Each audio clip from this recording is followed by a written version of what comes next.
While all eyes are on the Ukraine, and as the world ascertains the global fallout of the Crimean crisis, the situation in Syria should generate the most concern for the international community.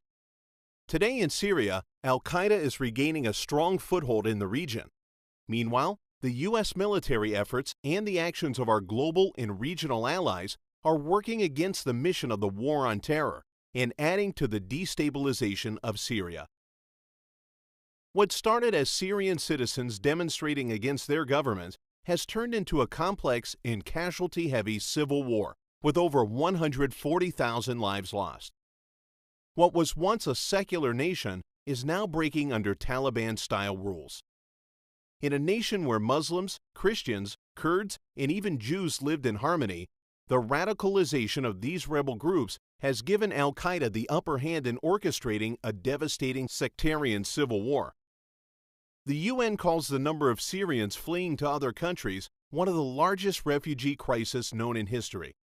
In this case, it's not the lack of U.S. action that is important, but rather what the U.S. has already done and what its allies are actively doing. In March 2012, the Free Syrian Army was formed by the Friends of Syria, organized by the United States and initiated by French President Nicolas Sarkozy. The Friends of Syria group mainly consists of Western nations and the Arab Gulf states who oppose Syria's President Bashar al-Assad.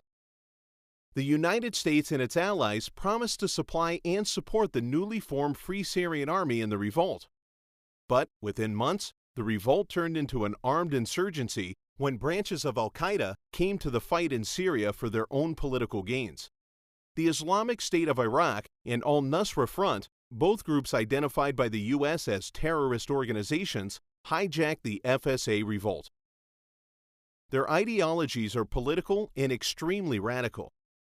ISIS believes that all governments are evil and should be replaced by a caliphate of their choosing. Al-Nusra believes that the government is God's order and God has chosen the downfall of the Assad regime. Both groups have vowed to attack the United States once they gain complete control of Syria, in what political analysts say could be worse than 9/11. Here is where a deeper dive into the situation reveals who the puppeteers behind these destabilizing forces are. ISIS is being supplied and funded by our ally Qatar. They are competing with al-Nusra, another offshoot of al-Qaeda, which is being supplied and funded by our ally Saudi Arabia. The Saudis and Qataris have an interest in seeing the Syrian government fall because Syria has long been an ally of Iran and Hezbollah.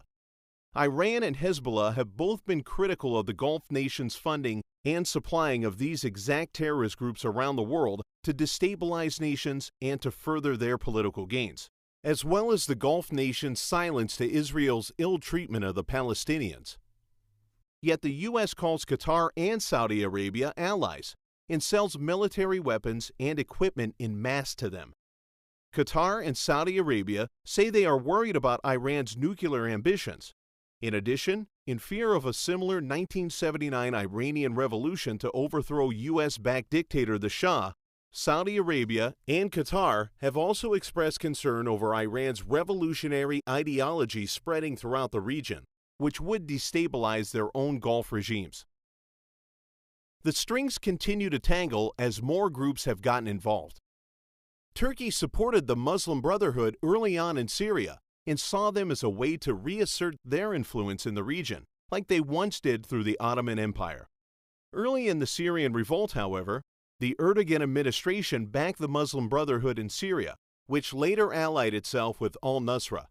And despite their radical ideology, Turkey continues to support them and are allegedly supplying them with weapons and funds.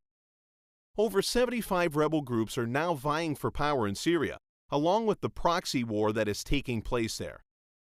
Christian and Kurdish minorities have become a target to the al-Qaeda-linked rebels and have aligned themselves with pro-Assad government fighters and military forces, who they say is protecting them. Russian and Iranian military advisors are on the ground in Syria to train and supply the Syrian army against al-Qaeda and other foreign fighters. Hezbollah has even sent fighters to support the Syrian regime against foreign fighters, as well as protect Shiite holy sites that have become targets by al-Qaeda. Innocent lives are being shattered in Syria as Syrians battle fellow Syrians, and allegiances within the FSA begin to shift to terrorist organizations like al-Nusra and commit crimes against humanity. The proxy war, funded and supplied by our allies using military weapons and supplies acquired from the United States, is giving rise to a new crop of violent extremists, whose next target is the United States. Thus, al-Qaeda isn't faltering because of our actions against them, but thriving as we continue to support and supply those who support al-Qaeda.